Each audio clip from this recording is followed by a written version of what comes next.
Welcome back, everybody, to the next episode of How to Get Away with Staffing. My name is Colin LeBeau, president at Foxhire. We're an employee of record platform in the United States. And I've got our director of HR, Jessica Arby, with us. Hey, Jess. Hey, how are you? Good. Great. And we're going to talk about today one of the things that we get a lot, a very common question or issue in our industry, that being staffing and HR, which is how to properly employ somebody in the state of California. So it's sort of like a side joke, like, oh man, California's tough, or I'll stay away from California. I mean, I'm not going to hire anybody there. And I've talked to people that, I'm sure you have too, Jess, people that own companies or are in charge of hiring at their organization, and they just avoid it. They just don't do it because California can be very difficult to work in, and so can a number of other states, but California is specifically difficult. So we're going to talk about some of those difficulties today, things to be aware of if you do want to employ in California. If this is news to you, why you need to be paying attention to employment in California and understanding, what that looks like. So, first question in deciding to hire a worker is whether they're a W-2 or 1099. Are they an independent contractor or are they W-2? And a lot of people think that hiring independent contractors is easier, so just go that way. And I would caution you heavily against that, specifically in the state of California, because they have a specific law centered around protecting against that, which is called Assembly Bill 5, AB 5 for short. And essentially that sort of builds upon the IRS classification test or requirements. It's like a 3-point test, ABC test, they call it. For determining if a worker is independent or W-2. And I'm not sure if we have this available to us, but we can maybe go through those 3 points. I don't know if you have those off the top of your head, Jess, or not. I know we have. I don't have them on the top of my head. Resources. Yeah, it's funny, like, between the IRS, the AB 5, and then the Department of Labor too, who, also made some adjustments to what they do this year, as far as classifying someone as an independent contractor or a W-2 employee. There's like a little bit of differences between all of them.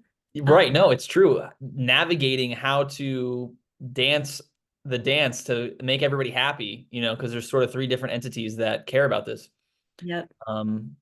So the three prong ABC test. Number 1, the worker is free to perform services without the control or direction of the company. Number 2, the worker is performing work tasks that are outside the usual course of the company's business activities. And number 3, the worker is customarily engaged in an independently established trade, occupation, or business of the same nature as the involved in the work performed. Yep. So yeah, it's a lot about who's controlling the work, what is the work, and does it really fit the mold of, truly being independent, or are they fitting the mold of what the employer, is kind of directing them to do? Yeah, the example I usually go with is like, let's say you want to hire 2 people. You want to hire a software developer and you want to hire an artist to paint a mural in your office, right? The artist is in an independently established trade. You're not going to have daily control over that artist and how they perform their work. They're just going to paint the mural, send you an invoice, and at the end of the year, you'll send them a 1099 for the work that they did. If you paid them over, I think it's like $700. That's pretty straightforward, right? Like, especially if your business is a software business, right? Let's say you're a software company in Silicon Valley and you have a cool office, you want to get mural painted, sweet. That artist, 1099 all day, no problem, right? But then if you go and hire a software engineer, right, and you're a software company and you have control over how they produce their software, right, like you're already running into all these roadblocks with that test.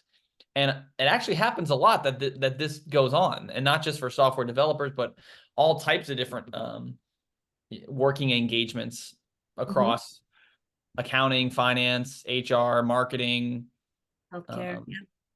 This is a common thing that actually takes place that's not necessarily compliant. So that's the first thing you got to figure out is this person an independent contractor or a W-2 employee? And if the answer is W-2 employee, which is probably the correct answer 99% of the time, like it's very rare that an IC is actually going to pass that test because of the difficulty and because of the relationship that most people are going to have. Then you get into all the employment law stuff. Right. So let's just start there. Like, what are some of the basic employment laws you need to know if you're going to hire somebody in California?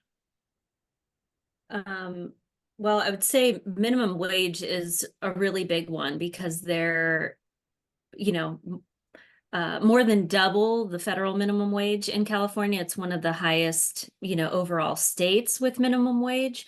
Yeah. But then there's somewhere around 40 cities and counties that have additionally higher minimum wage than what that state's minimum wage is. So it's actually some of those cities or counties go all the way up to $19+ per hour. And it varies. I mean, it's like all 40 of those cities and states, it could be 1679 and 1827. And, so it's like all over the place. There's Yeah. no, rhyme or reason to it. So it's one thing that you have to monitor for, that where the work is being done, you want to make sure that you're hitting at least that minimum wage for all of those workers, or, you're risking not paying people the right amount. Right. And last year, Senate Bill 525 went into effect. So that was passed to cover healthcare workers.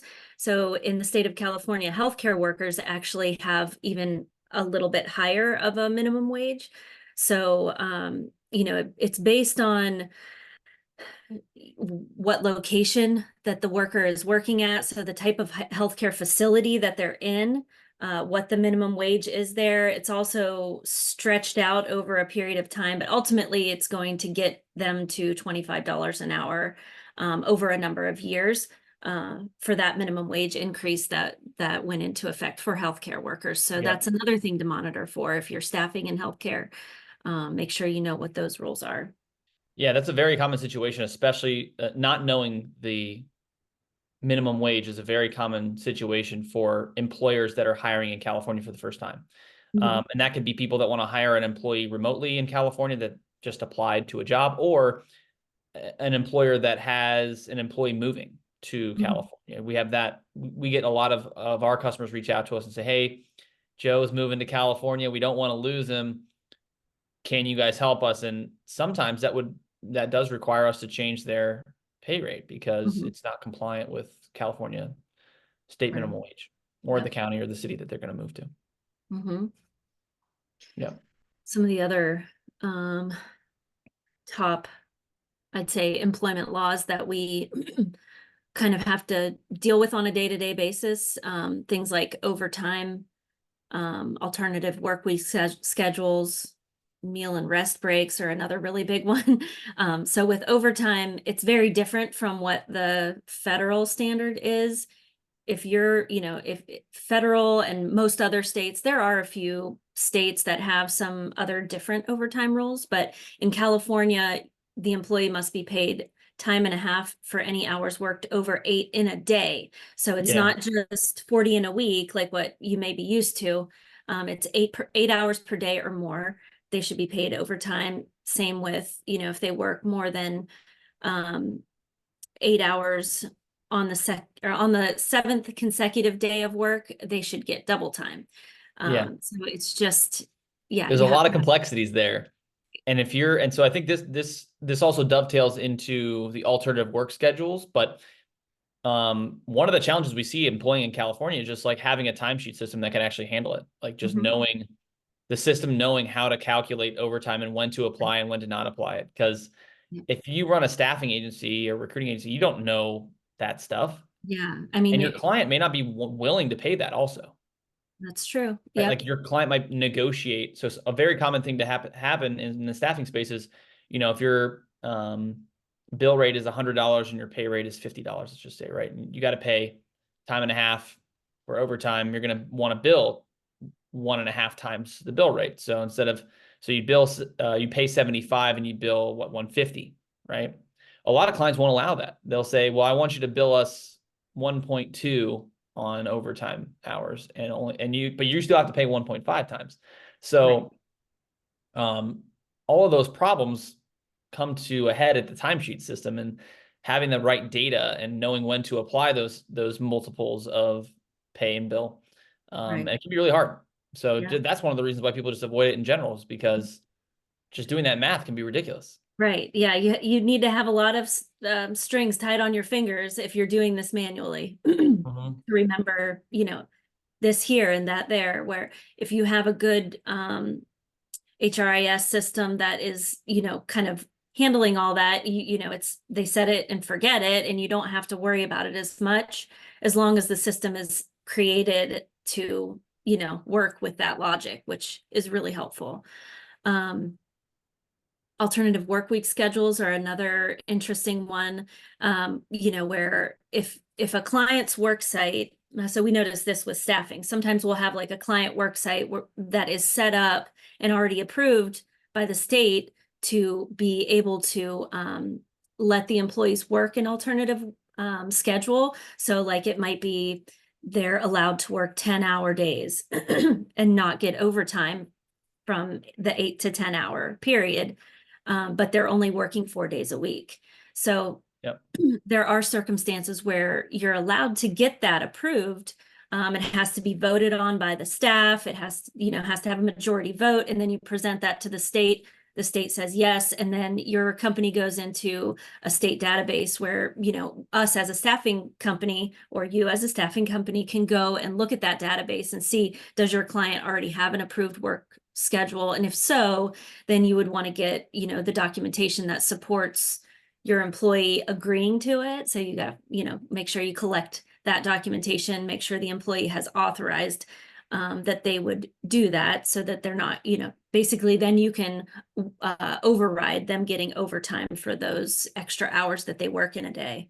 Yeah. So if you're tracking, right, overtime laws, anything over 8 hours in a day gets overtime. Let's say you place a nurse at a hospital system, they're supposed to work, in very commonly in healthcare, like 3 12-hour shifts, right? If there's no agreed upon alternate work schedule, 4 hours of those 3 shifts each are going to be in overtime hours. Mm-hmm. So you either need to make sure that your client's okay with that, or you need to understand if the client has agreed to an alternative work schedule, in which case you can override those overtime laws. And again, you have to have a timesheet system that does that automatically, right? Like being able to handle the alternate work schedule and or overtime calculation, which is like, Right. It's complex. the flow chart on that has got to be ridiculously big. Yeah. Yep. Yeah. So yeah, that's a really common problem in staffing, especially in healthcare, with all the different shift differentials and stuff like that, which, it's important to have a really good timesheet system or a partner that, can handle that. Yep. Meal and rest breaks is another huge one. So the meal and rest breaks is pretty unique. I mean, there are some other actually a lot of other states that have meal and rest break minimum rules, for like employers being required to, provide the lunch and rest break time to the employees appropriately. But in California, there's actually penalties that should be added to the employee's next paycheck, if they did not get that rest break or meal break when they were supposed to. So in California, there's if they work 5 hours, they should get a 30-minute break. If they go beyond that 5 hours, so if they say they've worked 6 hours and then they take their break, they will get a 1-hour meal penalty premium payment in their next paycheck. So that's another thing that you want to make sure that your timekeeping system can monitor for. There are opportunities to waive this. So the employee can waive this meal premium requirement under certain circumstances. So if they want to waive their right to the premium payments, if they're going to say only be working 6 hours a day, they can waive it and not get paid, say like they didn't take a break from the 5th to the 6th hour. If they've waived it, that's okay. No meal premium is required, that sort of thing. Sure. But if they go beyond the 6 hours, then they should get paid the premium. So it's like you have to have all this logic in your system to be able to accommodate that, or tie another string around your finger when you're approving timesheets and managing all that to see, like, does this person need a 1 hour premium added to their paycheck this week?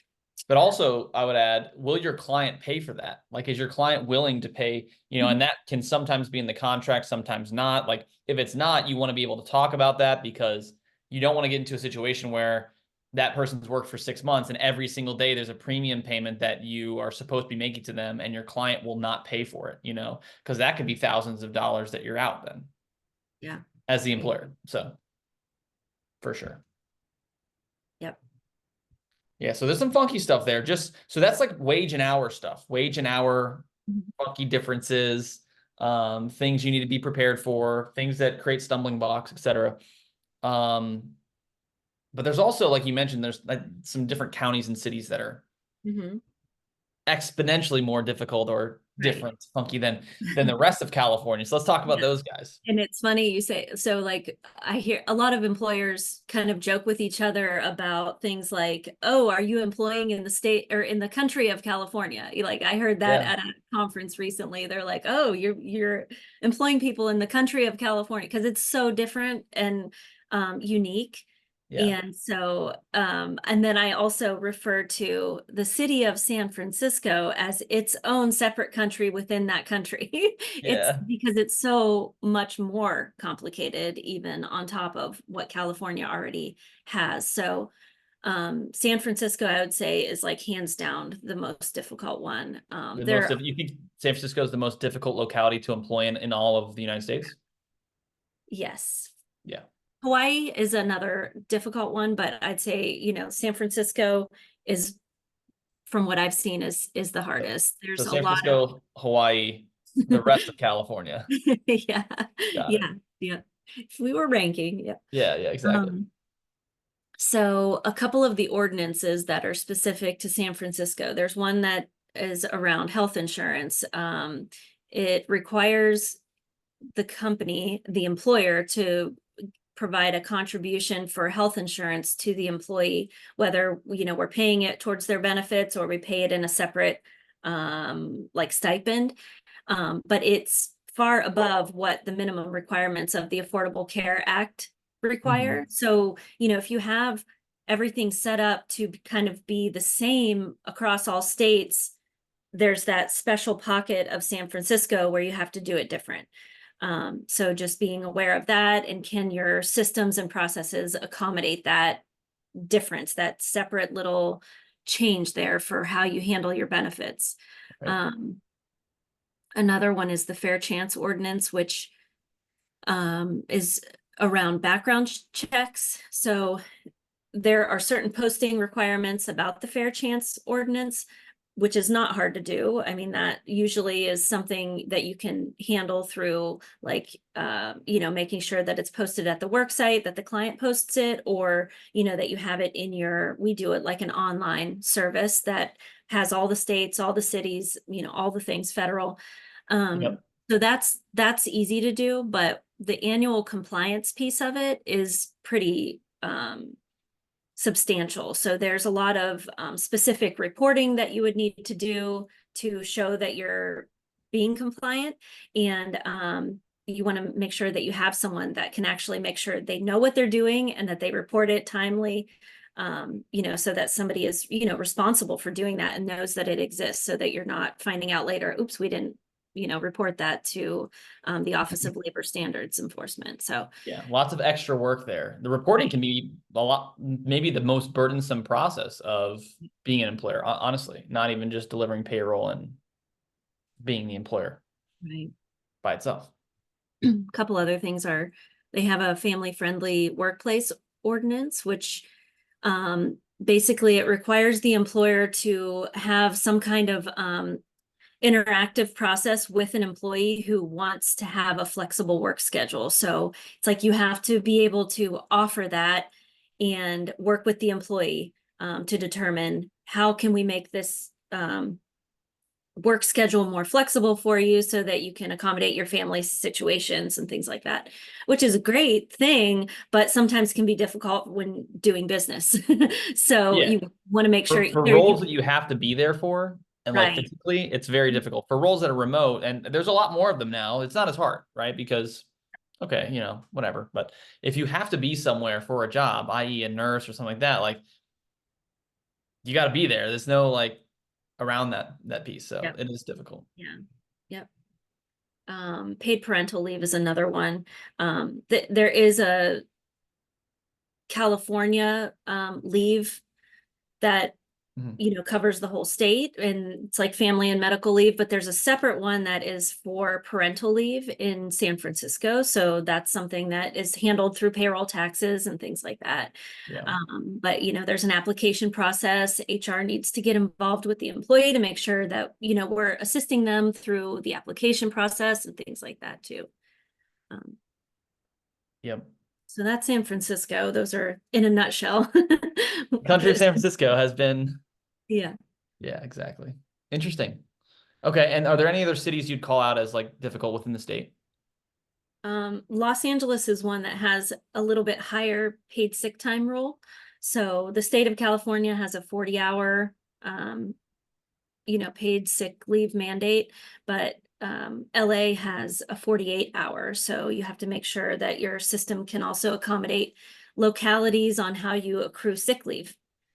Yeah. So that's I think important. normally it's like 1 hour of paid leave is accrued for every 30 hours worked.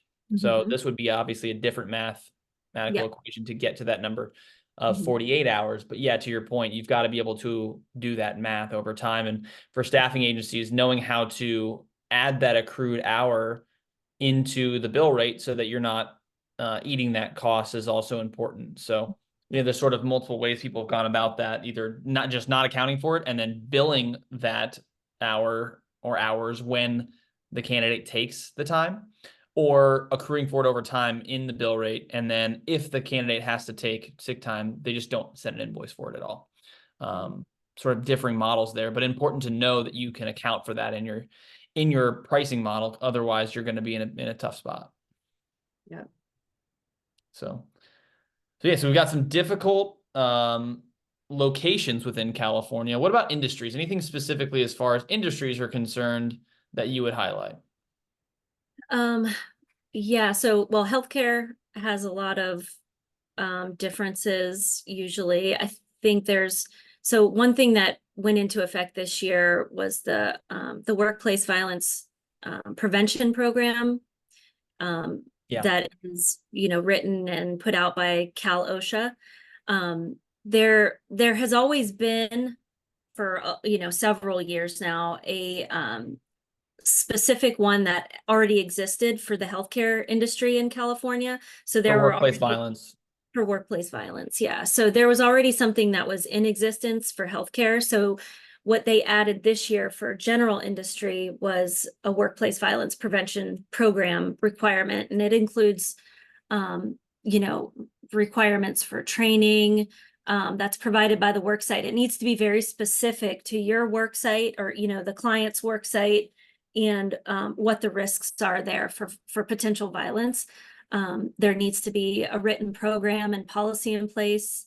And again, like I said, training that covers that specific program for all of the employees that are affected, which also includes, contract employees and temp Right. employees that the client is using at their work site. So for companies like us or other staffing agencies, like it's best practice to have some kind of, general notification to employees about, what this is and what the rules are, but also deferring to the client work sites for the specific details on, the things like their workplace violence log. There's a log that must be kept. There is training that must be handled annually, all those kinds of things. So you want to make sure that you're also following up with your clients to see, like, was this training handled? What is your policy and practice that you already have in place? That kind of thing. But again, that's for general industry. So literally every employer that has a work site, if they have more than 10 employees, 10 or more employees in the state of California, at the work site, and if they are public facing, so even if they have less than 10, if they are open to the public, say they only have 2 employees, but they're open to the public, Like a then they're storefront or required. something. Yep, then they're required to do a workplace violence prevention program, training, log, all the things. So, Interesting. if the employee is fully remote and is never going to be at a work site in California, then they can be exempt from it. And again, those work sites who have less than 10 employees and are not public facing can also be exempt. So being aware of that, monitoring what's going on with your clients, and knowing those kinds of things are really important. Yeah, and it sounds like if I'm going to be putting a staffed employee there as a staffing agency, I need to be asking a lot of questions of the client beforehand, right? Like a lot of times your sales cycle is selling them on why you're different or better and how you're going to give them the best candidates and all that type of stuff. But in response, you've also got to build the business case enough to where you have the right, earning the right to ask the questions that you need to ensure that you deliver services in the right way. Right. Yeah. And that's, this workplace violence thing. You've got the city specific laws you got to ask about, the different work schedules you've got to ask about. So sort of want to have like a template list of questions that you might want to ask your California-based clients. Yeah, for sure. Interesting. Okay. What about anything else you would highlight as far as differences within California that you'd want to be aware of if you were hiring? There's I'd say a good handful of things that are related to financials. So things like final paychecks.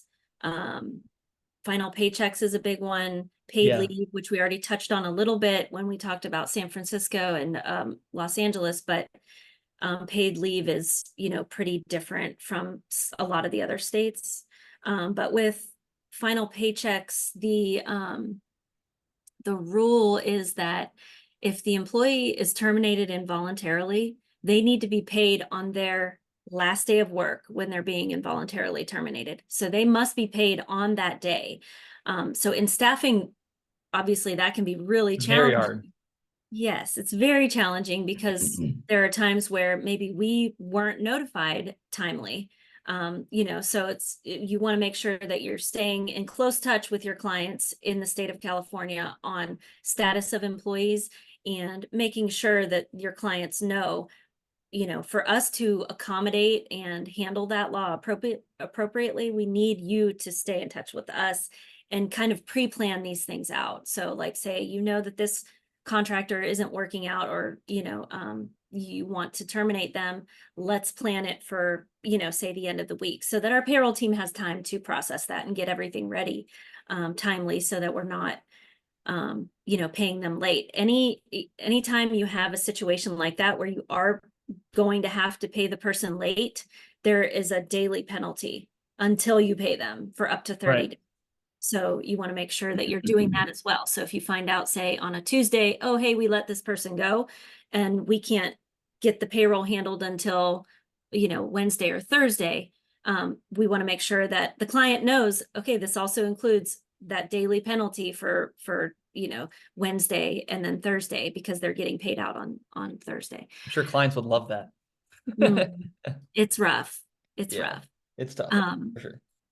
The other thing with that is, with that accelerated final paycheck rule, if the employee has quit, voluntarily, then you have a 72-hour window, and that's 72 hours, not business hours. So if it's on a Friday that they quit, Monday is the day. Yeah. So it can be really challenging to support that, especially if you're, coming from the staffing perspective, right, and paying those people. It can be a really big challenge. Absolutely. Yeah. So, and then with the paid leave laws, so paid sick leave in the state of California, that recently increased. So it used to be 24 hours annually. Now it's 40 hours annually as of 2024. So the employees should be paid 40 hours a year or 5 days for the paid sick time. And that accrual works out to about an hour for every 30 hours worked. Right, right. Um, I think that's the most common method, though, by the way. So it's like the math is for every hour work, they earn X, right? And typically the most common one is 1 hour for every 30. That's the most common way. So that is, if you're staffing across multiple locations, you might find some commonality there. Some choose to front load it, and you can do that. The state allows it, and it allows you to, not have to pay it out and things like that whenever the assignment ends or the employee terminates. You don't necessarily have to pay it out. You can look at it based on the accrual, as long as you say it that way in your policy, that that's how it will be handled, or in the contract, the employment contract. Another one is disability insurance. So that is another one that's paid for through the state. So the employee would have to go to apply for that disability insurance, but it's paid for through your payroll taxes. So the employee pays a portion, employers pay a portion. And so they can apply for that short-term disability through that program, which is nice. I think, I think there are a lot of states kind of going towards that, but it can be challenging to work with the employee to make sure that they're, getting all the right paperwork that they needed done. The other thing is just making sure that your payroll team knows that this is set up properly, so that you're handling the taxes and deductions correctly for that coverage. Okay. And that also would increase the burden for a staffing firm. So, you're already high cost in California. That's going to increase it a little bit more. Yep. Yeah. Yep, that's true. Okay. Let's see what else. California also has the California Family Rights Act, CFRA, which is similar to, like the federal Family Medical Leave Act. It gives employees up to 12 weeks of unpaid leave.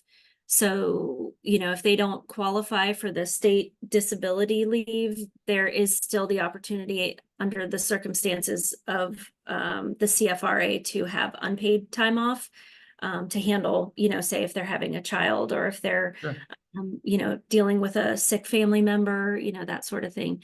It's very similar to FMLA, but I believe it has a shorter window of eligibility than the FMLA. So it is a little more generous for employees in California. And there's also a pregnancy leave disability, and that is similar to family leave or the CFRA, the California Family Rights Act. Specific to pregnancy. But it's specific to pregnancy. Yep. And Got it. there are no real specific rules around how long the employee has worked there, how many hours have they worked, that sort of thing. So it's basically just allowing the employee some time, when they are going on leave to have a child. But it's different from what's available through federal, or, a lot of other states don't have that. Federal did just recently pass the Pregnancy Worker Fairness Act, which does change that, but that just happened. I think it was in June that it passed. So it's crazy being in the staffing industry or employment industry in general, because the laws change so often that insights and processes and advice and decisions you make now can be completely altered in 6 months, a year, 3 years, because new laws are coming out all the time. Like, part of employing is also keeping up to date on everything that's going on in your industry and in the employment space, because if you don't, there's all types of landmines that can hit you and create costs and issues and problems. Yeah, it can definitely snowball, just knock you down the hill really fast if you're not staying on it. I mean, it could just, take you over if you don't stay up on all of it. And I think that, one thing that we try to do is make sure that we're monitoring all those kinds of things the best that we can. We use some resources like Lexology. SHRM is another great resource that, is specific to not only multi-state employment and all things federal, but you know, they have a lot of really good information on California as well. We also use Fisher Phillips as our legal counsel, and they have so many great resources, and they're very heavily involved in California laws too. So there are, you know, webinars and things like that that you can watch that are really great for that. Sure.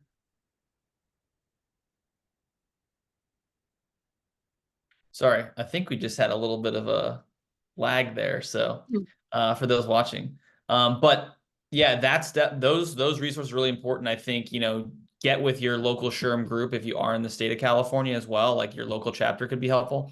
The California Staffing Professionals Association as well for California staffing firms is really strong. But for those that are out of the state, certainly, you know, those larger opportunities like Lexology would be helpful and things like that, instead of those local ones. So yeah, I would say this should be helpful in understanding how to do it properly. I think one of the most common reasons why people reach out to us is to help employ people in California.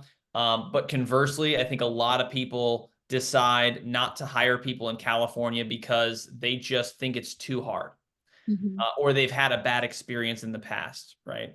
They had a not employer-friendly decision that was made either in the legislative area or wage and hour disputes, et cetera, that they're just like, hey, listen, we don't want to employ people in California. And so what I would say to that is, if you want to do it yourself, definitely you got to do it right. And maybe avoiding it is the right decision for organizations that aren't prepared for that. But if you really want to hire talent in that area, definitely explore other options. An employer of record is a great option for that.